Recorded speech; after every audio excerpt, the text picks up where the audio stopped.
20 નવેમ્બરે સુપ્રીમ કોર્ટે અરવલ્લી પર્વતમાળા અંગે ચુકાદો આપ્યો, જેમાં અરવલ્લીની પર્વતમાળાની નવી વ્યાખ્યા નક્કી કરવામાં આવી। ચુકાદામાં ટાંકવામાં આવ્યું કે આજુબાજુની જમીન કરતાં 100 મીટર કે તેનાથી વધુની ઊંચાઈ ધરાવતો ડુંગર અથવા તો પર્વતનો ભાગ જ અરવલ્લી પર્વતની શ્રેણીમાં ગણવામાં આવશે। અરવલ્લીની ગિરિમાળામાં 12,081 પર્વતો આવેલા છે, જેમાં 1,048 પર્વતો 100 કે તેથી વધુ મીટરની ઊંચાઈ ધરાવે છે। એટલે કે નવી વ્યાખ્યા મુજબ 8.7% પર્વતો જ તેમાં ગણી શકાશે અને 90%થી વધુ પર્વતો પર જમીન અને ખનિજ ખનનથી નુકસાન થવાની દહેશત છે, જેને લઈને રાજસ્થાન અને હવે સાબરકાંઠા અરવલ્લી જિલ્લામાં પણ અરવલ્લી બચાવો અભિયાન સોશિયલ મીડિયા પર ખૂબ ટ્રેન્ડ થઈ રહ્યું છે।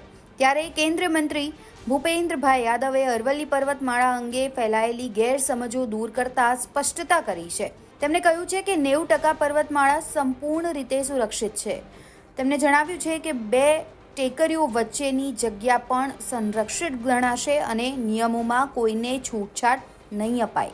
100 મીટરની વ્યાખ્યા અંગે ફેલાયેલી વાતોનું તેમણે ખંડન કર્યું અને કહ્યું કે પર્યાવરણ રક્ષણની કટિબદ્ધતા દોહરાવી હતી।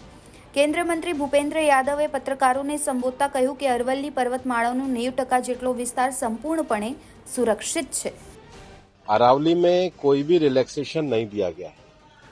पहली बात, अरावली भारत के 4 राज्यों में है, दिल्ली, राजस्थान, हरियाणा और गुजरात। टोटल अरावली 39 डिस्ट्रिक्ट्स में है। अरावली की पिटीशन 1985 से चल रही है।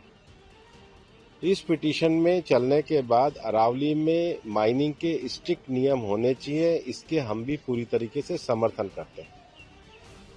सुप्रीम कोर्ट ने चारों राज्यों को कहा कि अरावली की सेम डेफिनेशन होनी चाहिए।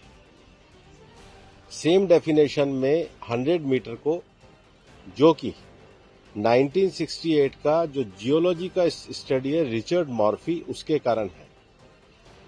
कुछ YouTube चैनल ने और कुछ लोगों ने एक कंफ्यूजन खड़ा कर दिया कि 100 मीटर का अर्थ ही होगा टॉप के 100 मीटर। ऐसा नहीं है।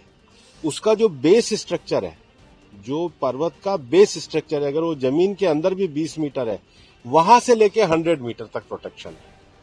तो जो 100 मीटर का प्रोटेक्शन है, जो लोगों ने कंफ्यूजन करा कि मतलब ऊपर का 100 मीटर है, नीचे खुदाई कर सकेंगे, वो नहीं है।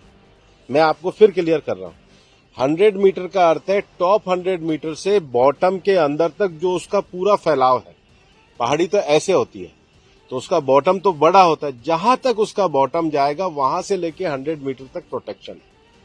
और अगर एक पहाड़ी और दूसरी पहाड़ी के बीच में 500 मीटर का ही गैप है, तो वो जमीन भी अरावली रेंज मानी जाएगी।